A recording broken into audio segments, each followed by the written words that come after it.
A partir de agora, Aspirinios.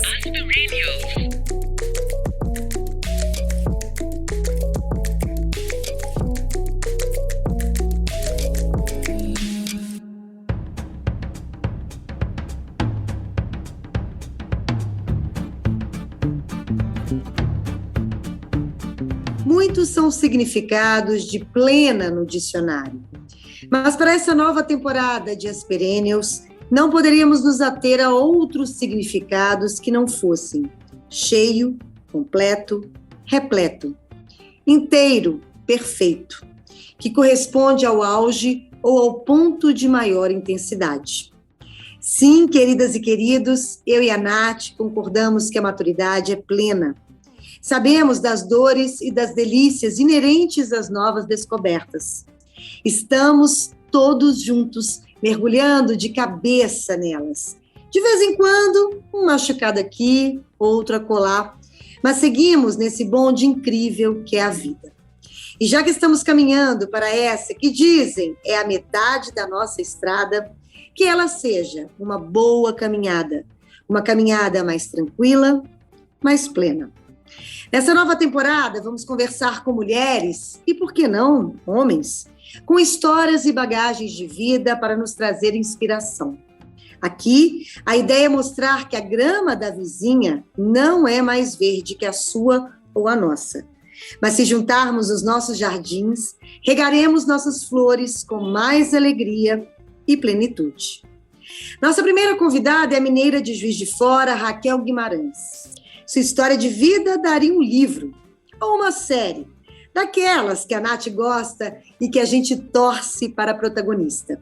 Estilista e criadora da 2Ls, marca de tricô e crochê, que começou como um projeto em que ela ensinava presos a tricotar, hoje é primeira-dama da cidade mineira de Itabira. Mas entre o primeiro fio tecido da sua história e o desenrolar desse novelo, muita coisa aconteceu. Um casamento, filhos, o encontro de um grande amor e muitos projetos. E já que falei de Itabira, termino essa apresentação com um trecho do poeta Amor, de Carlos Drummond de Andrade. Que pode, pergunto, o ser amoroso, sozinho, em rotação universal, se não rodar também e amar? Amar o que o mar traz à praia, o que ele sepulta e o que, na brisa marinha, é sal, ou precisão de amor, ou simples ânsia. Raquel, é uma alegria receber você aqui hoje, nessa abertura da nova temporada de Aspirinios. Que lindas! Vocês são muito maravilhosas, gente. Que dupla, que texto. A alegria é toda minha. Que bom! Nath plena! Tudo bem com você? Tô meio arrepiada, gente. Parecia assim que eu tava indo no primeiro dia de aula de uma escola nova. Não sei por quê.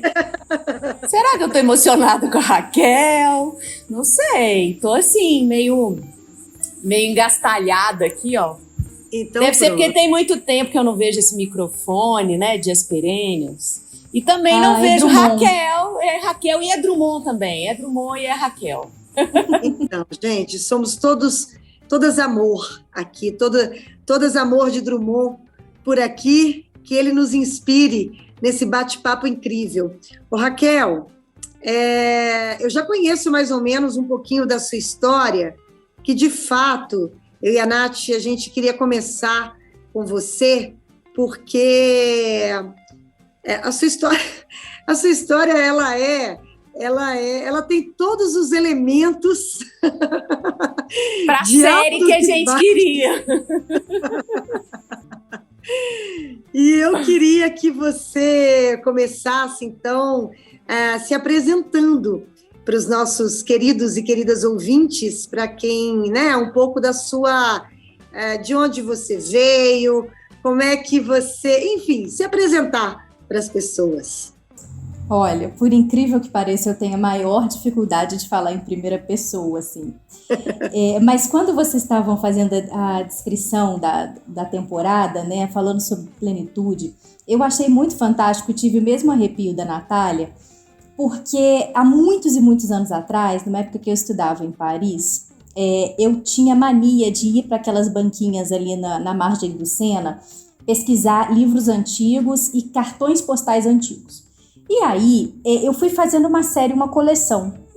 Quando eu voltei para o Brasil, eu coloquei todos eles na parede e escrevi assim em tinta nanquim no passepartout, né, da moldura, vários temas. Então, assim, era uma menininha com um monte de mala. E aí eu escrevi assim, minha sina, porque eu tô sempre me mudando, eu tô sempre indo de um lado para o outro, eu tô sempre em trânsito. Aí tinha aquela foto clássica de Paris, que são várias mulheres tomando sol num café no verão, e eu escrevi assim, Paris, meu lugar ao sol. E aí fui fazendo várias coisas, aí tinha Chanel, coloquei ídolo, né? E aí, a última foto era de um menininho com os olhos fechados, ouvindo o barulho do mar numa concha. E sabe o que eu escrevi embaixo? Eu escrevi assim, minha busca. E a foto, o título dessa foto, que eu agora não vou me recordar, desculpa o nome do fotógrafo, mas era Plenitude. E eu escrevi minha busca e a minha busca era plenitude. E eu, quando estudei em Paris, eu tinha 24 anos. Hoje eu tenho 41 e eu acho que de alguma forma, não com essa paz toda dos olhos fechados ouvindo o barulho do mar, mas de alguma forma a plenitude chegou e essa busca aconteceu. Eu me sinto plena, eu tenho muita tranquilidade em dizer que os assuntos estão se resolvendo, sabe? Isso é a plenitude, né? Então, assim, a forma de eu me apresentar é um pouco essa. Eu trabalho com moda, tenho uma relação muito forte com essa origem toda da moda que é francesa. Tô sempre em trânsito, tô sempre com mala para lá e para cá. E tenho essa coisa, assim, desse momento de escolha pela maternidade, que naquela época não fez sentido na coleção de cartões postais, que eu nem imaginava que a maternidade estaria na minha vida, nunca foi realmente um grande objetivo meu de vida, mas aconteceu e é sensacional, e eu fiz essa escolha de ser mãe. Então, assim, tá rolando no momento, assim, na rede social aquele negócio, me chamo Raquel, mas também me chamo... O meu segundo, com certeza, é mãe. Aí também me chamo estilista, também me chamo primeira dama, também me chamo amor, também me chamo... Eu acho que, não sei se eu consegui me apresentar. O que vocês acham? Conseguiu. Conseguiu demais. E eu tô lembrando, gente, que eu conheci essa mulher num backstage de desfile lá em Fortaleza. Quando eu era fashion, porque agora eu sou ex-fashion. E aí, ótimo também. Não entendo de mais nada, entendeu? Não entendo de mais nada, não sei o que tá usando, eu uso o que eu tô afim. Mas adoro a moda apesar disso, assim, só que realmente não sou mais uma consumidora da moda. Eu acho que essa é a maior tendência, tá, Natália? Você tá na crista da onda, é não consumir mais moda. Você tá super na moda, mesmo sem saber. Tá vendo? E aí, gente, eu conheci essa mulher e tal, aí fiz uma matéria linda com ela, acho que na época eu trabalhava pra L'Officiel, uma revista, né, francesa com edição brasileira.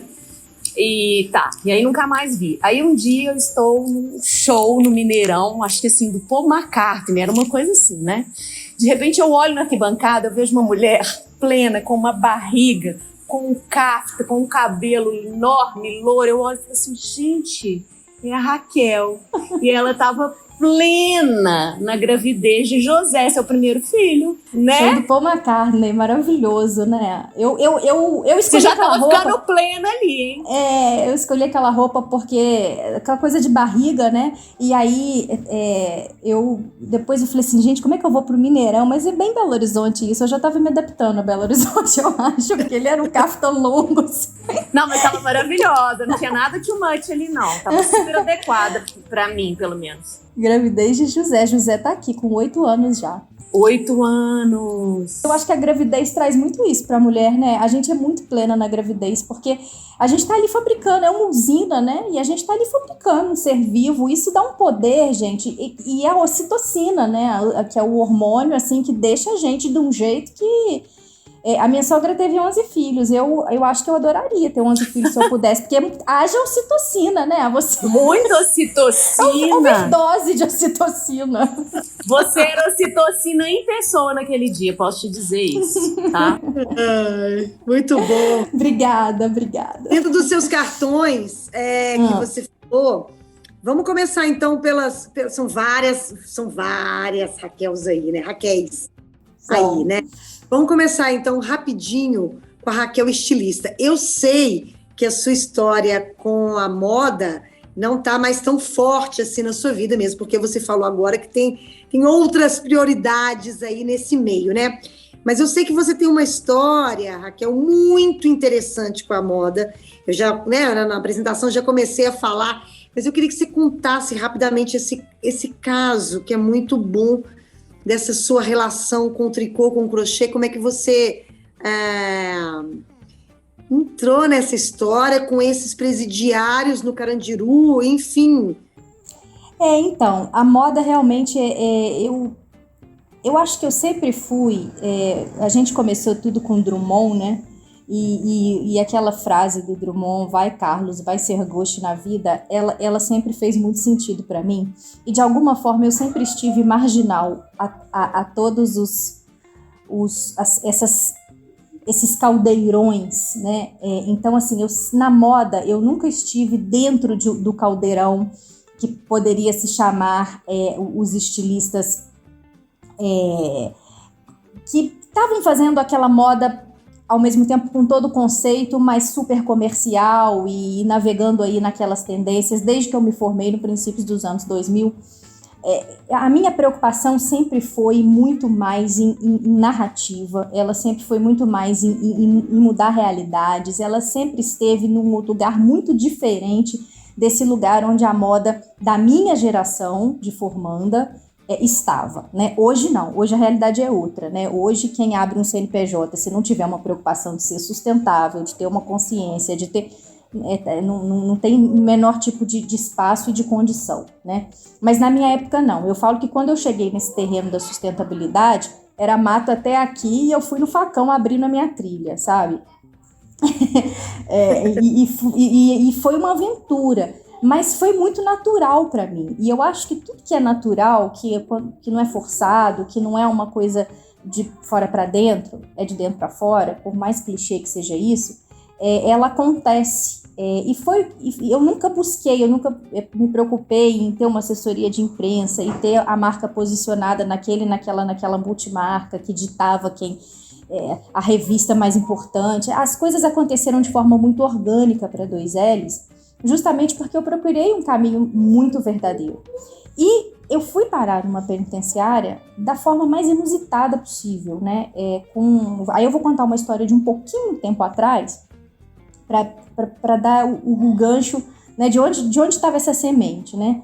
Tudo na vida brotou de algum lugar, e essa semente tinha sido lançada quando eu sou de Juiz de Fora, né? E eu fui trabalhar em São Paulo com 19 anos. 18 para 19 anos eu fiz um curso de aeromoça, que naquela época chamava aeromoça.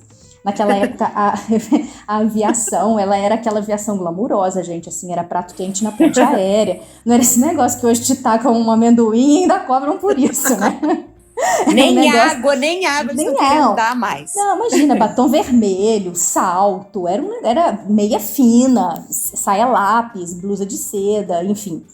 E eu era desse time aí. Mas na minha chegada em São Paulo, eu peguei um ônibus leito de Juiz de Fora para São Paulo para fazer uma entrevista na companhia aérea.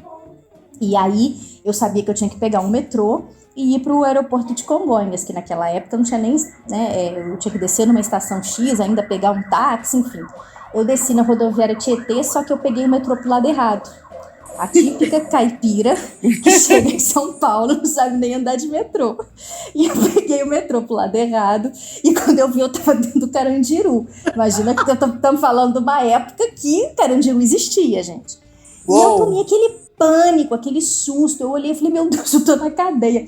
Aí tinha uma senhora do meu lado, assim, segurando uma televisão. E ela falou assim, mas você tá indo pra onde? Eu falei, pro aeroporto de Congonhas. Ela falou, nossa, você tá do outro lado do trem, minha filha, vem cá que eu te ajudo. E uma senhora, gente, segurando uma televisão, eu com a minha malinha de mão, e essa senhora subiu a plataforma comigo, me colocou no trem do lado certo. E aí, na hora que o trem estava chegando, eu falei, nossa, a senhora foi tão gentil comigo, a senhora tá com uma televisão, a senhora tá indo para onde? E aí ela respondeu para mim assim, meu filho mora aí. Aí eu não entendi o que era o aí. Eu falei, aí aonde? Ela, aqui no Carandiru. Mas ela falou isso com uma naturalidade e com... que eu entrei atordoada no metrô e falei assim, gente, esses caras têm mãe. Assim, esses caras são pessoas, assim, essa senhora estava indo levar um conforto para o filho dela, uma televisão, né? A gente está falando aí de uma época que a televisão era o único tipo de entretenimento até para quem estava fora da cadeia, né, gente? Então, assim, aquilo foi muito forte para mim, aquilo foi inesquecível, eu fui completamente atordoada para minha entrevista, assim, eu tomei meu primeiro choque de realidade em São Paulo. E eu fui para minha entrevista, eu passei, eu virei comissária, e sendo comissária eu pude realizar o meu sonho, que era fazer minha faculdade de moda. Na época não existia faculdade de moda em Juiz de Fora, quem queria fazer moda ia para o Rio, né? E eu não tive essa oportunidade, então assim, com o meu salário de comissária, eu pagava o meu curso de moda. Eu estudava na Faculdade Paulista de Artes e eu chegava assim, do voo de mala, na roupa de aeromoça para estudar moda. Era muito divertido, assim, era muito gozado. E aí... eu, quando me formei e quando comecei a minha marca no tricô e no crochê, porque era uma herança familiar mesmo, de mãe, de avó fazendo, e uma coisa muito natural para mim, todos os trabalhos que eu fazia na faculdade eram de tricô e crochê, porque para mim era muito mais fácil pegar uma agulha e um fio do que sentar numa máquina, né? Então eu fazia tudo via tricô e crochê. E aí, quando eu abri a minha marca, que também foi um processo assim que acabou acontecendo, não foi assim, eu vou abrir uma marca, vou fazer uma coleção, não, foi tudo muito também um caminho que foi se dando assim de uma forma bem suave. E aí eu me vi com uma vontade muito grande de mostrar esse produto fora do Brasil, porque eu achava que o Brasil não entendia o meu produto.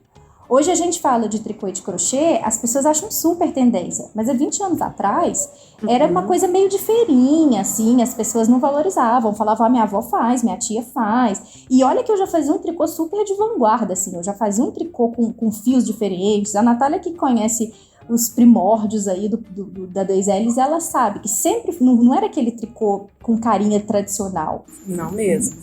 Era super, umas modelagens, enfim. E aí, eu consegui fazer feiras internacionais, eu tive muita ajuda da Apex Brasil, dentro do programa Apex Brasil, que eu acho que foi bárbaro, assim, porque eu era uma estilista completamente desconhecida, sem marca no Oscar Freire, né, e no entanto eu tive a oportunidade de ir pelo programa para expor meu produto, e eu vendi muito bem no exterior, e aí eu precisava aumentar minha produção no Brasil. E eu ficava desesperada, porque assim, a minha mão de obra, elas não tinham compromisso de trabalhar 8 horas por dia, elas faziam aquele produto em casa, e eu tinha que ficar passando na casa de uma por uma, e elas não terminavam o serviço, porque elas faziam de forma muito amadora, assim, faziam bem, mas elas não tinham um ritmo profissional de entrega, de produção. Elas faziam na hora que dava, na hora que o neto dava uma folga, na hora que ela estava vendo a novela, na hora que o marido estava dormindo, enfim, eram donas de casa com todas as atribuições, e aquilo não acontecia de uma forma que precisava para uma produção de exportação. E aí um dia eu pensava assim, gente, isso tem que estar reunido, e eu pensava em vários projetos, em comunidades e tudo mais. Tentei fazer algumas experiências que não deram certo. E aí um dia eu falei, gente, porque a produção, mesmo nas comunidades, eu não conseguia um local para reunir todo mundo. Elas levavam aquilo para casa, depois o fio voltava sujo, ou o fio voltava... Eu não tinha controle da produção.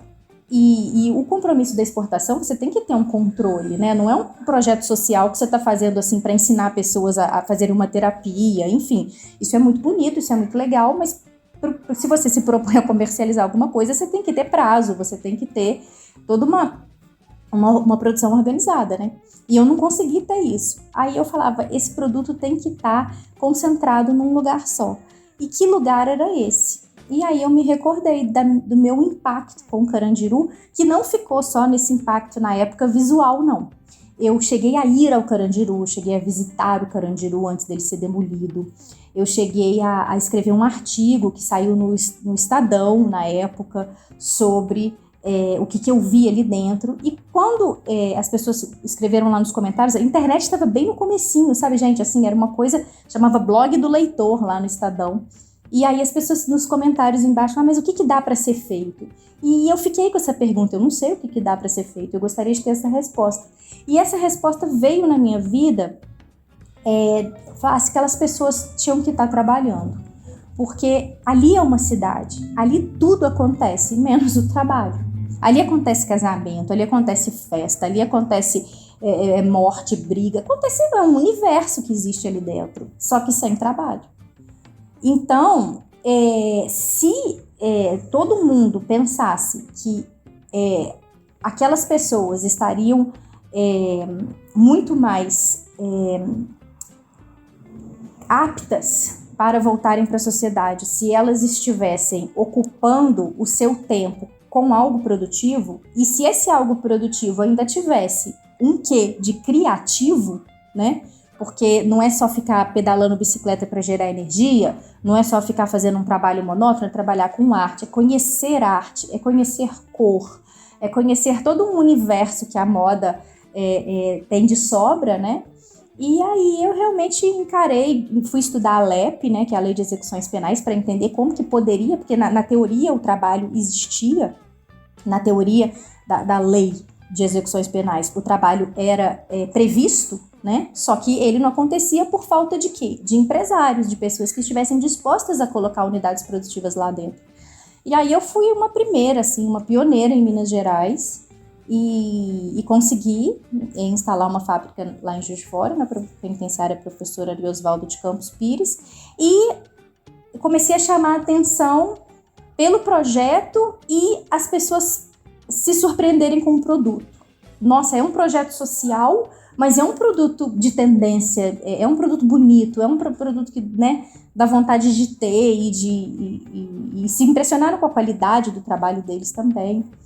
E aí foi assim que aconteceu. Eu amo essa história. Eu acho ela maravilhosa. Em todos os sentidos. No sentido de você ter acreditado no seu trabalho, no seu produto, e na contramão da história. Eu acho essa história maravilhosa do ponto de vista de você ter ficado com essa impressão lá atrás do Carandiru, dessa mulher, de ter tido essa sensibilidade. Essa história ela é maravilhosa no fato de que você, de fato, colocou, né, essa ideia e deu oportunidade para esses homens, né? E eram homens, né, Raquel? Isso é que é o mais... Eu nunca imaginei que seriam homens, assim, porque quando eu imaginei, óbvio que na minha cabeça veio mulheres. E aí, quando eu procurei a diretora da penitenciária para fazer uma primeira reunião, ela me falou que não daria para eu trabalhar com as mulheres, porque a unidade das mulheres estava muito cheia, e o local que poderia ser instalada a fábrica lá dentro do pavilhão, ele estava sendo usado para dormitório, então que eu teria que tentar com os homens. Eu falei, ela quer que eu desista, né? Homem vai fazer crochê na cadeia? Tá doida, não vai ter como. Mas eu falei, cara, eu vim até aqui, então agora também eu não vou sair daqui sem tentar, sabe? E isso que você disse, eu até te agradeço, assim, mas eu acho que a gente tem que acreditar na gente, isso aí é a base de tudo na vida, sabe? Se a gente ficar esperando a aprovação do mundo, o mundo parece que só serve pra... sei lá, eu sou muito entusiasta com o mundo, eu sou uma pessoa... eu sou otimista, eu acredito nas relações humanas, eu acredito... Mas, assim, o principal, a chave de tudo é a gente não ficar buscando essa aprovação externa, sabe? A gente realmente... Eu tive um processo de vida agora, de uma migração, assim, de profissão, digamos assim, que eu acreditei em mim, sabe? Assim, eu falei, eu vou me fechar e eu vou realizar o meu sonho. Vou fazer o que eu quero fazer, o meu sonho do momento. Acho que eu só vivi vários sonhos, assim, de ciclos em ciclos. Mas eu tenho um sonho, eu vou atrás dele, sabe? Não é simples assim. A gente não acorda plena e fala, eu vou realizar meu sonho. Mas é um processo que tem que partir da gente. E comigo, na minha vida, é muito assim. E o que é esse sonho? Raquel. Gente, o podcast não tem imagem, Mas se alguém me visse, eu tô vermelha igual um pimentão. Gente, ela está vermelha, vermelhinha. Não preciso nem de blush, assim. Então, pois é uma ousadia. Eu acho uma tremenda de uma ousadia. Mas aí eu penso assim, um dia eu entrei na cadeia, botei um monte de homem pra mexer em agulha, assim. O que aconteceu? Eu sou, assim, se você falar assim, Raquel, qual é o objeto da sua vida? Se você fosse para um lugar que você pudesse levar só o essencial, mas o essencial mesmo. Além da escova de dente, de uma coisa para se vestir, se esquentar do frio, qual seria o seu objeto, assim, que você não abriria mão? E aí eu falaria assim, livro. Eu sou uma pessoa tarada por literatura. Assim, eu amo ler. Eu acho que isso é a coisa mais transformadora. Eu tive o privilégio de viajar muito na minha vida. E isso realmente me trouxe um entendimento maior, assim, né? Quando a gente sai, assim, e vê as outras opções de cultura, a gente realmente fica muito transformado. Mas a literatura faz isso e você pode fazer isso todos os dias da sua vida, né? Lendo. Se transformar através da leitura. Então, eu sempre fui essa leitora. O meu refúgio desde criança, desde adolescente, sempre foi a biblioteca. É engraçado que hoje eu fui buscar meus filhos no colégio e aí eu busco um numa sala, outro na outra sala, mas assim, a gente passa pela biblioteca e eu entro e eu ajudo eles a escolher o livro, sabe? E eles têm 8 e 6 anos, mas para mim isso é a coisa mais importante. E então, assim, se eu tivesse uma profissão assim, leitora, eu acho que seria minha profissão dos sonhos, assim, eu queria ser leitora profissão. Maravilhosa, leitora profissional. É meu sonho, assim, se tivesse essa profissão seria a minha. Por quê? Porque eu nunca achei que eu tivesse condição de ser uma escritora, sabe? Eu era a admiradora dessa coisa. Sabe quando você admira muito uma coisa e você acha que você não tem condição de fazer aquela coisa justamente por colocar ela num patamar acima? Então, eu era muito insegura para escrever. Mas eu acredito assim, do mesmo jeito que a gente aprende a falar ouvindo, né? A gente não consegue aprender a falar se a gente não tiver escuta. Eu acho que a gente aprende a escrever lendo. E é meio orgânico, é meio intuitivo, né? É verdade.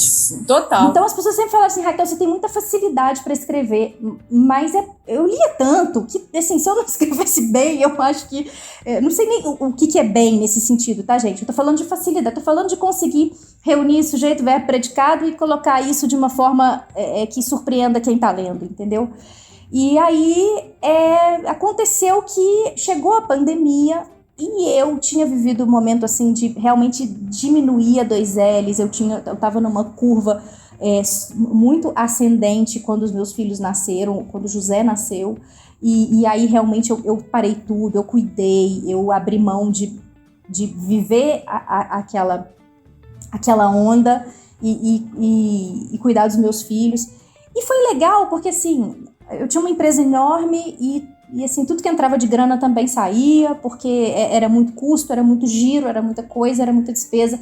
E depois eu fiquei pequenininha e aquilo que entrava ficava, sabe? Eu falava, nossa, eu acho que hoje eu ganho mais vendendo um dígito a menos do que antes. E foi muito surpreendente tudo isso.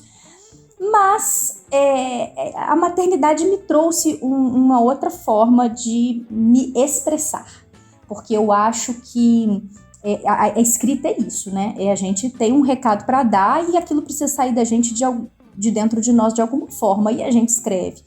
E aí, com os meus filhos, a maternidade ela traz muita solidão, né, gente? Assim, isso é inevitável, isso não é clichê, isso é uma realidade muito grande. A gente vive para os filhos, a nossa vida social, ela é muito resumida, né? Então, nesse processo de solitude, eu também saí da cidade e preferi ficar com eles num ambiente rural, de fazenda. Eu tenho essas coisas, né? Eu dou essas guinadas, assim, essas curvas fechadas na vida, assim. E aí fui pra fazenda. Então foi tudo muito, sabe? Aí chegou a pandemia e eu tava conversando com uma grande amiga minha que tava com um disco pronta para ir, assim, de mala pronta para Nova York para gravar. Começou a pandemia e assim, a gente passava o dia, e aí, que gaveta que você arrumou hoje? A gente resolveu arrumar a casa, a gente falou... Aí uma hora ela virou para mim e falou assim, Raquel, tá todo mundo recolhido, mas eu acho que esse recolhimento todo é para nascer grandes projetos. Aí eu fiz, porque estava todo mundo parando grandes projetos. E ela falou assim, é hora de gestar, mesmo que o mundo todo esteja parado, para o artista é hora de gestar. O meu projeto já estava, eu já estava na sala de parto com ele, na gravadora, né? E ela me perguntou uma coisa que ninguém nunca tinha me perguntado. Ela falou, qual é o seu sonho? E aí eu falei, quer saber de uma coisa? Eu nunca admiti esse sonho, nem para mim mesmo, mas eu quero ser escritora. Eu acho que eu tenho um recado para dar, assim, e eu preciso muito dar. Então pronto, Raquel. Então É tanto recado, né? Aí o recado já tem 100 capítulos, 600 páginas. Oi? Claro. 600 páginas mesmo? 600 páginas. 600 páginas. O meu recado tem 600 páginas, Nath. E assim, eu comecei a mandar para uns amigos, assim, que são da área, né? E todo mundo falou assim, Raquel, mas você não parece estreante. Eu falei, não falo isso não, que eu já tô assim, me achando escritora, assim, porque eu não escrevi para ser lida, sabe? E eu é o escrevi quê? para realizar... É um romance? É uma ficção. É o quê? É um romance. Ficção? É um romance, é ficção. É uma ficção rural, é um romance que atravessa o século XX. E aí eu vou dizer mais. Eu vou dizer que pelos acontecimentos políticos do Brasil, que me tiraram assim, muito a paciência, sabe? Porque já na época do impeachment da Dilma, eu saí do Facebook. Porque assim, eu tinha uma relação com as minhas clientes que passava muito pelas redes sociais. Isso antes do Instagram ainda. E começou aquela coisa, o Brasil se polarizar daquele jeito. E eu sou gosto na vida, sabe? Assim, o meu pensamento é mais progressista. Então, assim, eu comecei a ver certas coisas que eu falava, meu Deus, eu não vou entrar em debate constitucional com essas pessoas, porque ninguém mais vai querer comprar meu produto, vai ser uma mistureba de coisa. Então, eu deletei o Facebook, porque eu não aguentava lidar com aquilo. Só que aí, nas últimas eleições presidenciais, aí veio Temer, aquela coisa toda, mas nas últimas eleições, eu não sei nem se a gente pode falar de política no podcast, gente, tô aqui entrando nesse Pode falar do que a gente quiser, né, Fernandinha? Qualquer coisa que você quiser falar, gata. Mas assim, gente, eu vivi cadeia, sabe? Assim, quem viveu cadeia não consegue engolir bandido bom e bandido morto, sabe? Não consegue engolir isso. Então, assim, o que aconteceu? Nas eleições presidenciais, eu fiquei muito injuriada com muita coisa, eu fiquei muito indignada, E aí, eu comecei a ver que a minha geração, nossa geração, Nath, Fernanda acho que também, a nossa geração não conhece história, a nossa geração, não sei o que aconteceu, que não ensinaram isso pra gente na escola.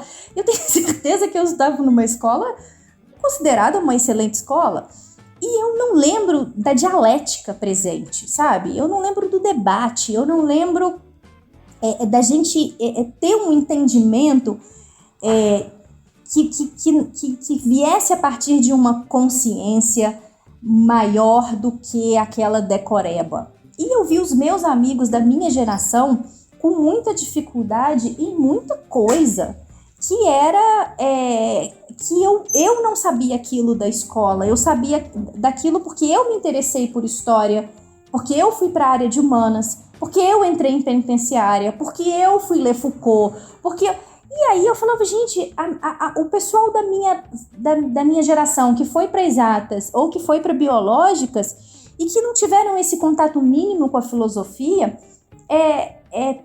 tem um apagão, sabe? Um apagão político, mental.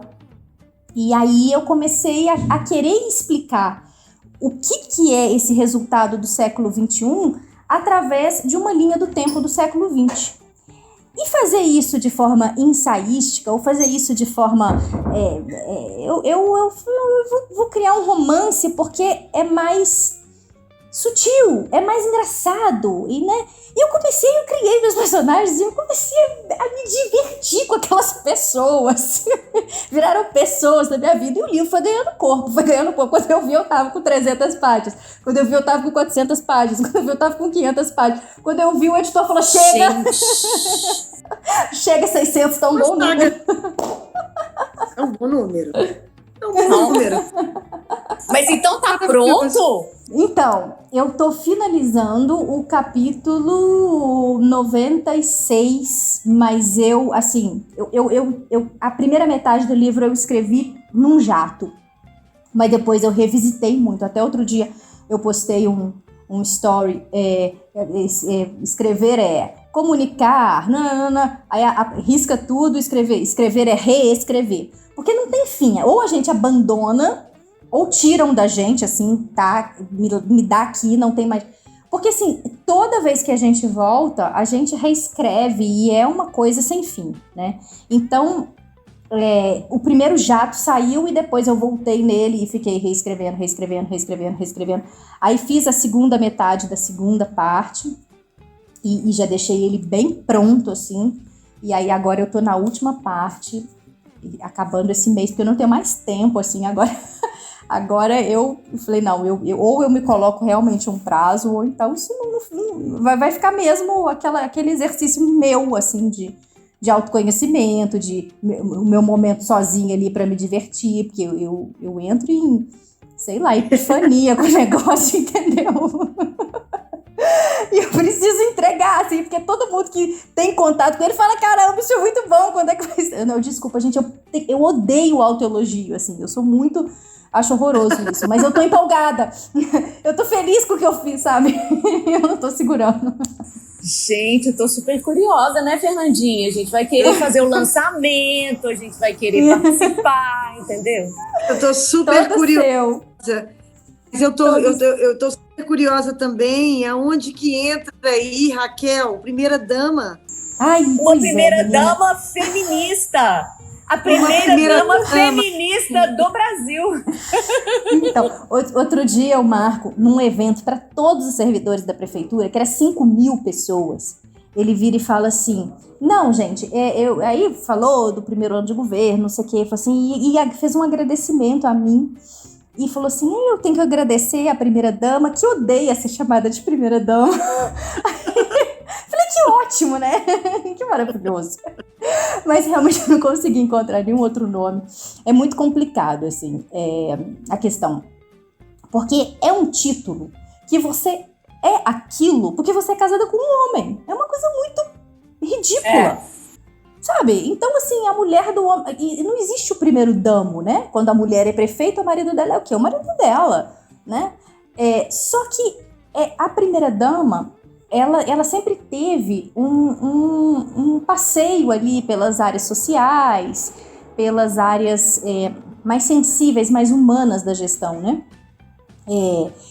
E eu gosto muito disso, essa é a minha área, só que eu também acabei entrando na gestão de várias formas, porque é aquela coisa, né? Eu falei, minha vida virou um gabinete de 24 horas, porque eu deixei o meu telefone público, a partir do momento que a gente fez campanha, que a gente foi pra rua, que a gente contou com as pessoas, a gente compartilha e se coloca à disposição, né?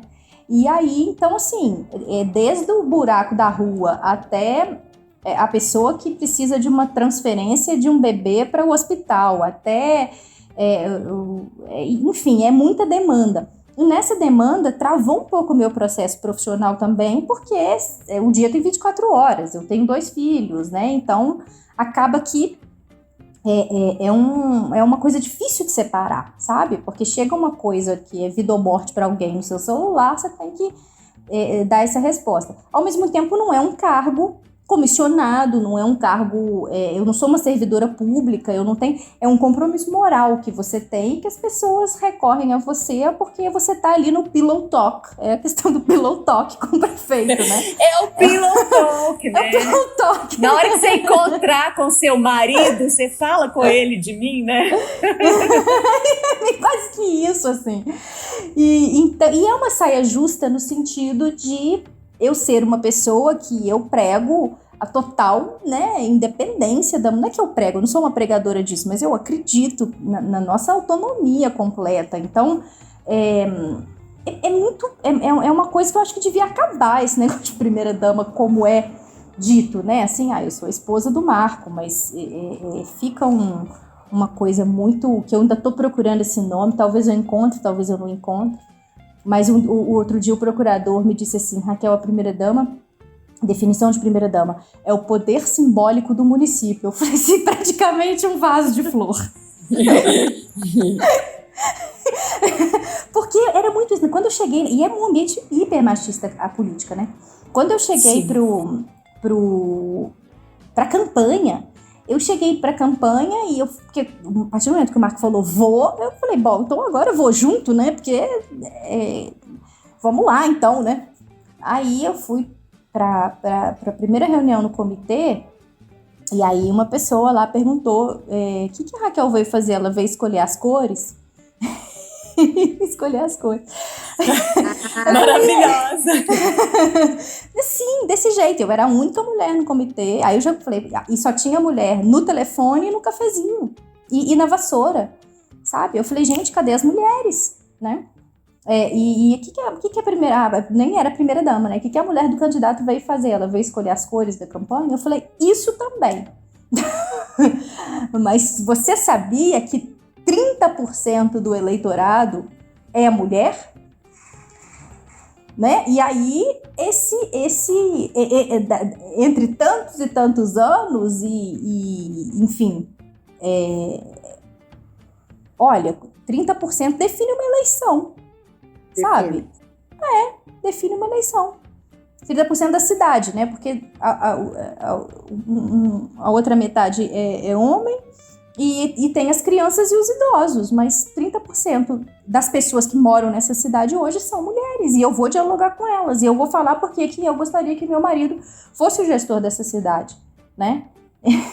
Simples assim, se você não...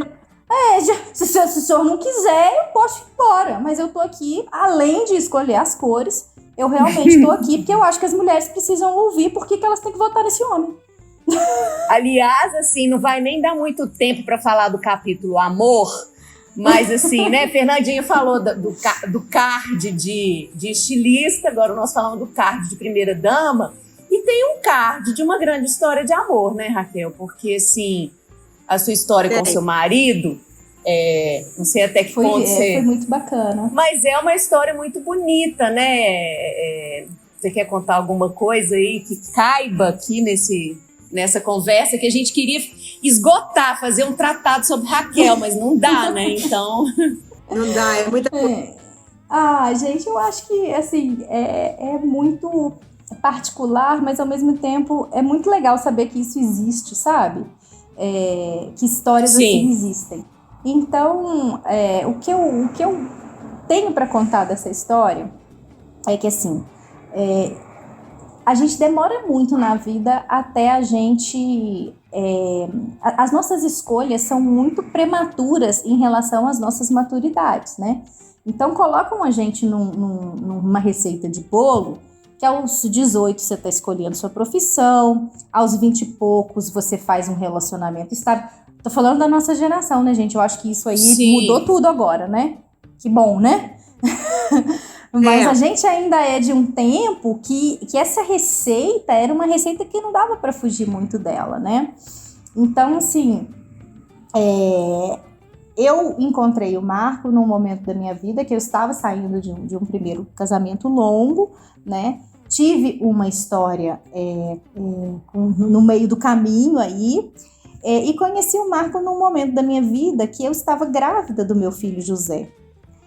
Com muita convicção de que o meu relacionamento com o pai dessa criança seria absolutamente inviável, em termos assim, de compatibilidades mesmo, de personalidades, de gênios e de tudo mais.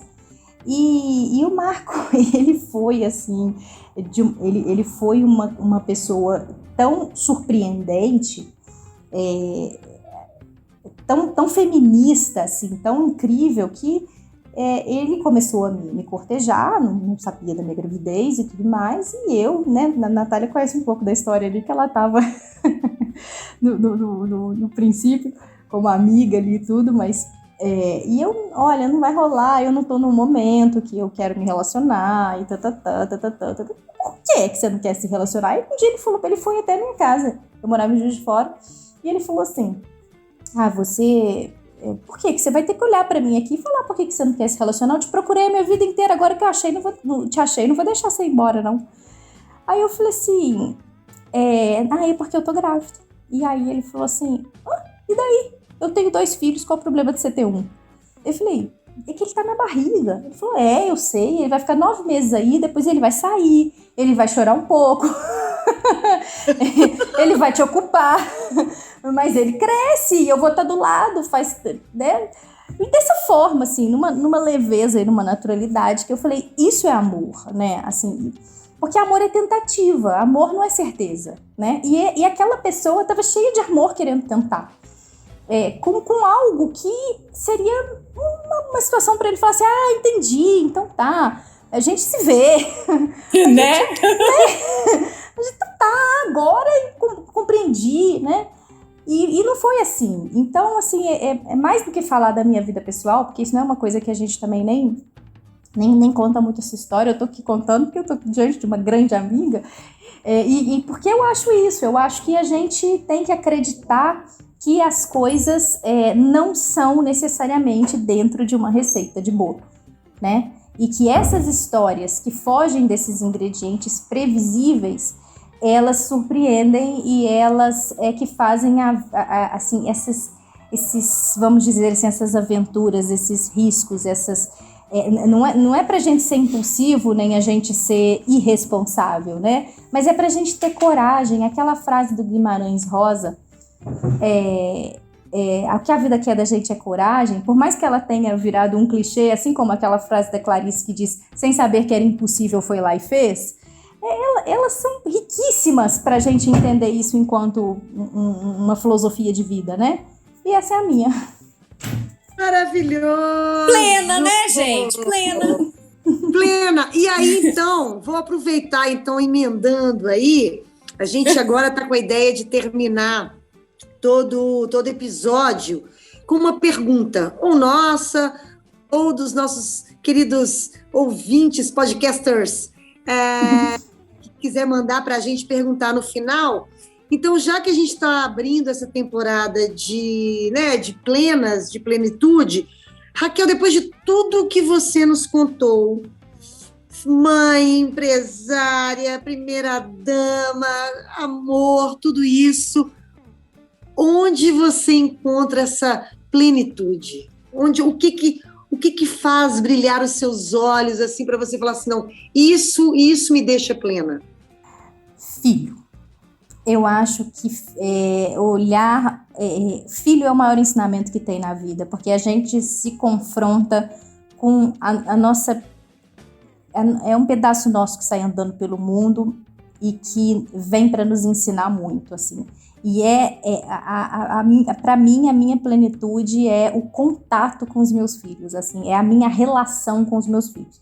E isso é uma coisa muito extensa, né? Isso não é algo, isso é uma coisa muito extensa realmente, mas que é o que me nutre, é realmente aquilo que me faz, assim, eu levanto da cama, eu faço tudo que eu tenho para fazer porque eu coloquei 2 criaturinhas no mundo que me abastecem de vida, né?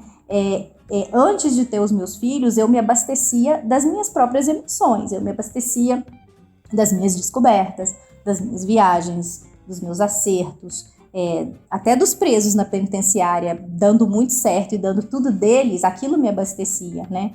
Mas o momento da maternidade, ele tem isso, ele faz você olhar algo que é seu e que não é ao mesmo tempo, né? E que te abastece de uma forma que não dá para explicar. Eu falo que é como explicar o mar para quem nunca viu o mar. Você vai explicar como? É muito grande, é salgado, tem ondas.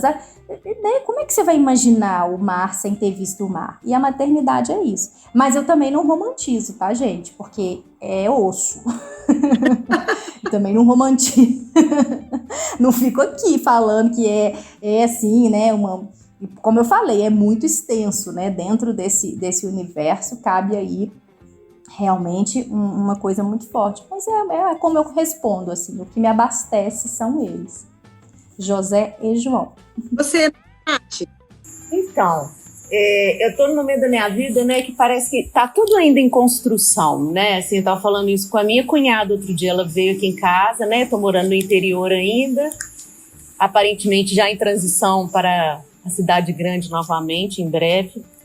E não tem nada pronto na minha vida, né? Não tem um relacionamento pronto na minha vida, né? De amor, digamos assim. Olha a receita do bolo, cuidado com ela.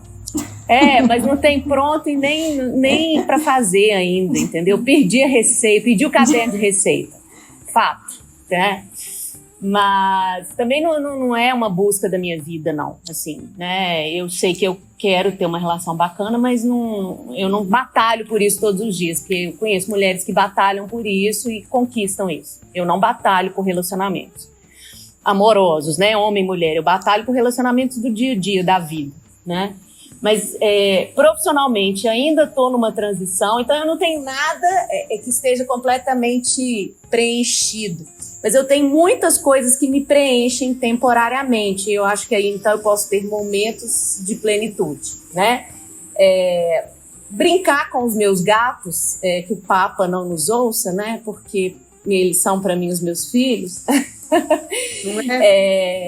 Sabe, ver meus gatos correndo pelo jardim, meus gatos subindo na árvore. Agora tem a pequenininha que sobe no coqueiro, gente, eu acho tão linda ela subindo no coqueiro. Eu falo, ai, que linda, minha filha. Encontrar um velho e conversar com um velho, né? Assim, outro dia eu conheci um casal de idosos do Maranhão pela internet. E aí resolvi fazer uma chamada de vídeo para eles me contarem qual que era o segredo de estar 60 anos juntos. E eu fiquei ali 40 minutos conversando com eles. Eu saí plena, né?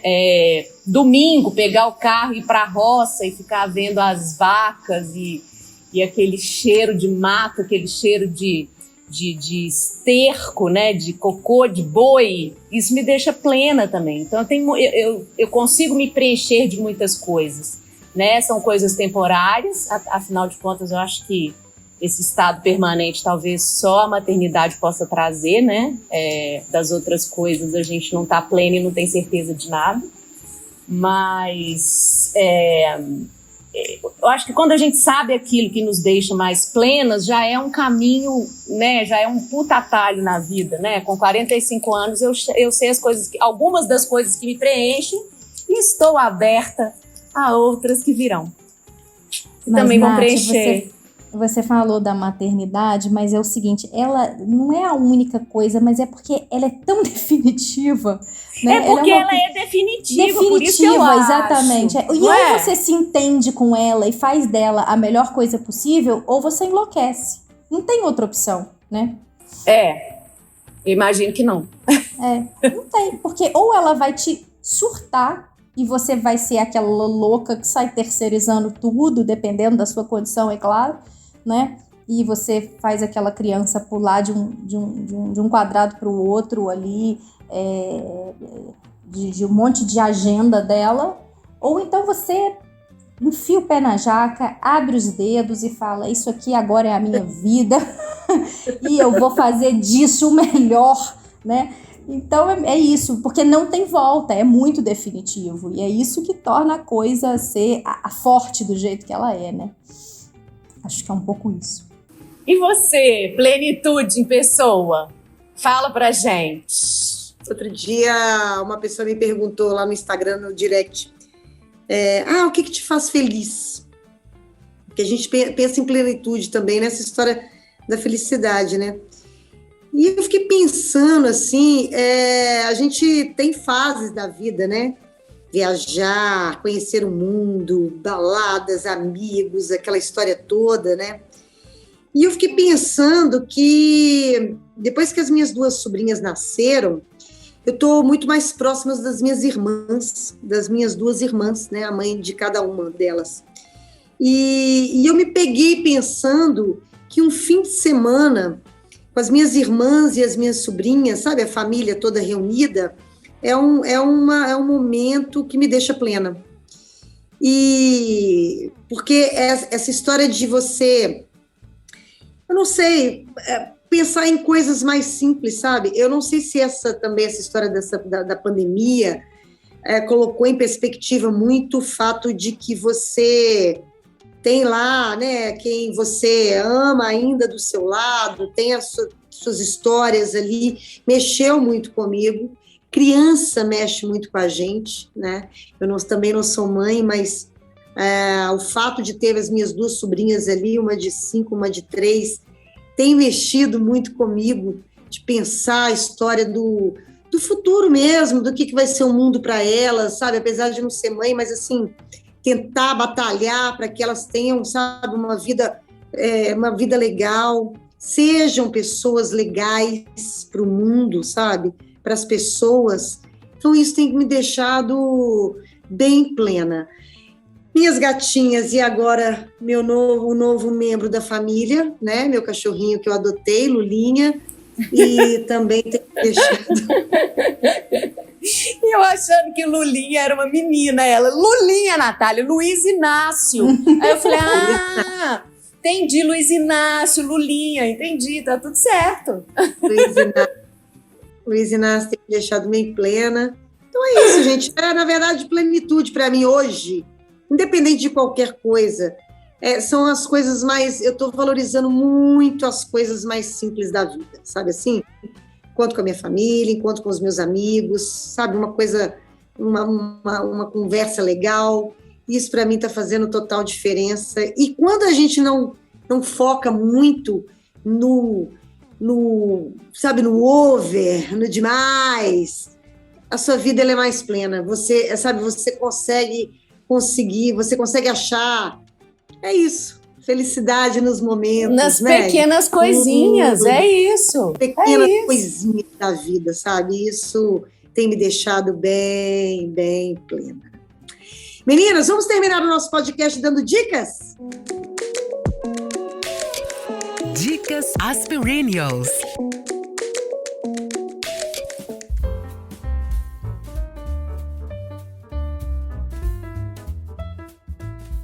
Gente, a minha dica de livro, eu acho que provavelmente vocês já leram, mas eu acho que é tão obrigatório ler esse livro que não vou fugir dele, assim. O Torto Arado. É obrigatório. Quem não leu, leia, porque não dá para romper aí 2022 sem entrar em contato com o Torto Arado, não. Se você já leu o Torto Arado, aí eu posso dar a segunda dica, que para mim é toda a obra da Helena Ferrante, principalmente a tetralogia, né? Que também acho obrigatório. Maravilhoso. Você viu A Filha Predileta? Vi. Eu fiquei decepcionada, assim. É muito bom, mas para quem lê o livro... aí é complexo, né?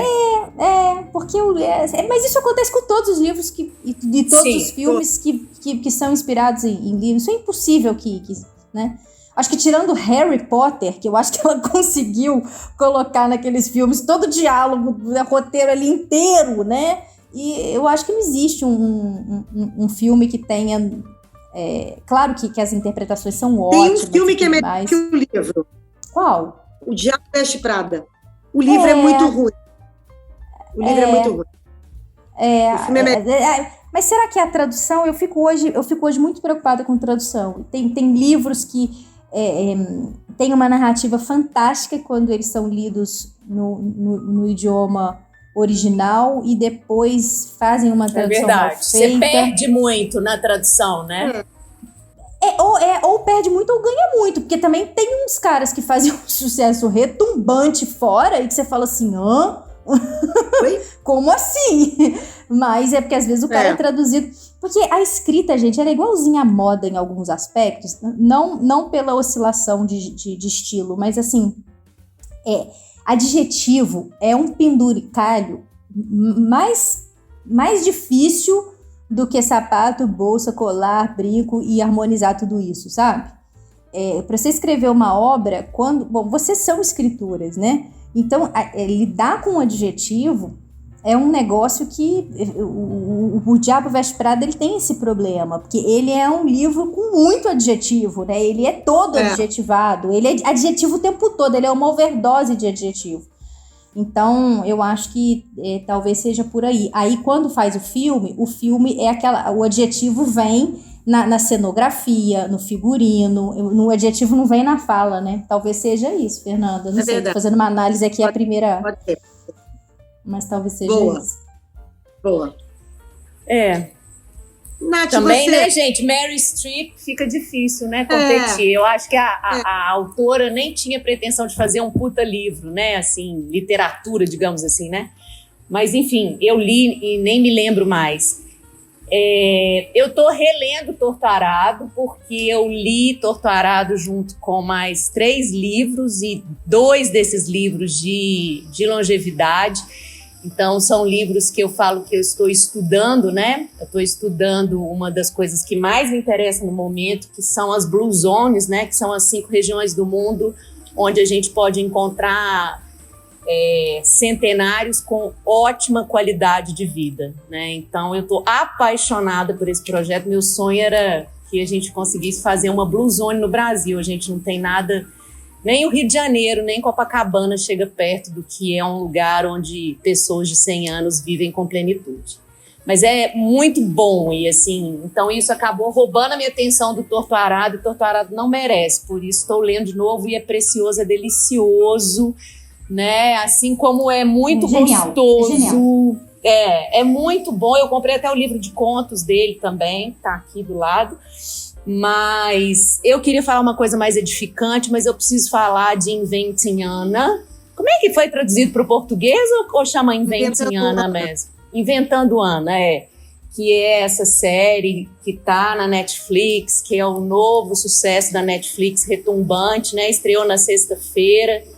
Eu não sei como é que estão os números aí, mas já deve ser campeão de audiência. Não sei se chega perto de Bridgerton, que é outro sucesso da mesma criadora, né, da Shonda. E é uma história bem absurda, assim. É uma heroína que não combina em nada com as minhas heroínas. Eu gosto de mulheres... As minhas heroínas são de Jane Austen, né, gente? Então são aquelas mulheres que não querem se casar e querem construir um mundo melhor, e que leem muito e que sonham. E aí, de repente, a nossa heroína é uma mulher escrota, né? Uma menina escrota que enganou toda a sociedade norte-americana. Norte-americana não, né? A alta sociedade de Nova York. Uma criminosa até a página que eu li, né? Que é a primeira temporada.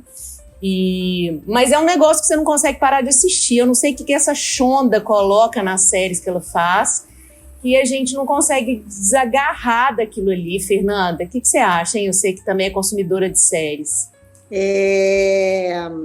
A menina é muito chata, né? Ela é insuportável, ela é arrogante, ela tem um sotaque nojento, mas a gente não consegue sair. Eu não sei, essa história do Inventando Anna, a história da golpista, né? Eu já a história sei real, dela, né? A história real, eu já sei dela há um bom tempo. Eu não sei se a menina de fato é dessa forma, tão antipática desse jeito, entendeu? Mas assim, eu tô assistindo, ainda estou assistindo, mas assim, é isso. Não consigo ter empatia pela menina, entendeu? Eu não sei se isso é intencional do roteiro, não sei se de fato a menina era assim, se é uma pobre coitada, se é uma doida. Eu não sei ainda, não consegui ainda... Eu acho que é tudo junto. É coitada num aspecto, é doida no outro, é arrogante no outro. Agora, é engraçado que eu senti, na verdade, eu assisti quando eu vi a série, anunciando sobre a série, eu achei que fosse ser tipo um documentário. Como, né? Do Tinder. Do Tinder. Eu gosto da história do documentário. Então, não é, né? Ela é encenada, então isso me incomodou um pouco, mas tá tudo certo. A história é, de fato, uma história surreal. Para quem eu queria, então, só para não deixar na Ana, porque eu queria uma coisa mais edificante para indicar. Quem tem Apple TV, porque eu acho uma grande bobagem, assim, não te ensina nada de bom, só te mostra o tanto que as pessoas podem ser babacas, né? Sei lá. E como é fácil Tem uma- enganar em tempos de internet, né? Como é Muito fácil enganar e como as pessoas são bobas e como a aparência e um bom espumante para abrir uma conversa pode impressionar as pessoas que têm acesso àquilo normalmente também, né? É muito estranho, assim. Mas eu tô vendo, assim, aos pouquinhos para não acabar, porque é uma série de 3 temporadas só, que já acabou, na real, cheguei atrasada, que é a história da Emily Dickinson, na Apple TV. E é uma série de época, porém absolutamente contemporânea. Eles fizeram uma coisa que... Um dos filmes que eu mais amo, né, que a Sofia Coppola fez com a Maria Antonieta, que é fazer uma série de época com uma trilha contemporânea, né? A atriz, eu não consigo me lembrar o nome dela agora, uma menina super jovem, linda de morrer. E Emily Dickinson, né, passada, ela viveu entre 1830 e 1880, mais ou menos. Ela é uma vitoriana, mas ao mesmo tempo ela é millennial, então é uma série de época com dramas contemporâneos, assim. É muito, muito, muito bacana, bela, eu sou muito plástica, então é uma série bonita, com figurino bonito, e o lettering das poesias dela, né, ela é uma poetisa cuja obra só foi realmente conhecida pelo mundo depois da morte dela, porque ela tinha acordado com o pai que ela não revelaria ali o seu trabalho, então ela escrevia sem poder publicar. E uma mulher que queria só escrever na vida, ela não queria se casar, ela não tinha as pretensões das meninas da sua época. É uma série linda, Emily Dickinson, porém muito restrita, porque é Apple TV, muita gente, né, não assina, enfim. Eu dei a sorte de comprar um telefone e ganhar um ano de Apple TV, então por isso assisti e super recomendo Dickinson, que é a história da Emily Dickinson, que além de tudo era uma menina, né, ela era lésbica, se apaixonou por uma amiga que veio se casar com o irmão, ainda teve que viver uma vida inteira dividindo o grande amor com o irmão, enfim. É uma história bem bonita, assim, bem bonita, e a obra dela é linda, muito sensível e menos conhecida do que deveria, talvez. Tá certo. Gente, eu vou terminar com um livro nada edificante, mas muito divertido. Isso é edificante. Rir é super edificante. Não, Mega edificante. Mega Raquel, edificante. rir é a minha edificação da vida. É isso. Gente, eu descobri esse livro no Kindle como sugestão. Peguei e estou amando. Chama Clube do Crime das Quintas-Feiras. O autor é o Richard Osman. Esse livro, ele se passa na Inglaterra e é uma casa de repouso em que os 4 protagonistas têm mais de 70 anos, que é a Elizabeth, o Ibrahim, o Ron e a Joyce. Eles estão aí nessa casa, todos eles aí, cada um teve sua profissão, e toda quinta-feira eles se reúnem num que eles chamam de... eles colocam uma placa lá que eles estão discutindo literatura japonesa, mas para ninguém entrar. Mas, na verdade, é o Clube do Crime das Quintas-Feiras, porque eles pegam casos antigos de crimes não solucionados e eles tentam solucionar esses crimes. Até que acontece um crime de verdade. E eles se metem aí a descobrir quem é o assassino verdadeiro. E a gente está falando tanto, né, dessa história de... A gente discute, né, vem discutindo tanto essa história da maturidade, tanto essa história, né, das pessoas que os 4 protagonistas têm mais de 70 anos, estão na plenitude da vida deles, não tem nenhum que você fala assim, os diálogos são deliciosos, os 4 personagens são incríveis, e você fica louca para chegar aos 70 anos do jeito que eles estão e da forma, sabe assim, com essa turma, dessa forma, tendo o Clube do Crime das Quintas-Feiras. É sensacional. É inglês o autor, Fernando? É britânico o autor? Richard Osman. Acho que sim, acho que é britânico. Que se passa lá, esse humor, se passa na Inglaterra. E esse humor inglês é muito típico, né? Maravilhoso, e é maravilhoso. Você se pega rindo, assim, as coisas. A Elizabeth, que ninguém sabe o que ela foi na vida, eles acham que ela foi uma espiã, uma policial, ninguém sabe ainda. Ela tem umas tiradas, ela é que comanda a galera, entendeu? E é muito divertido, é muito divertido.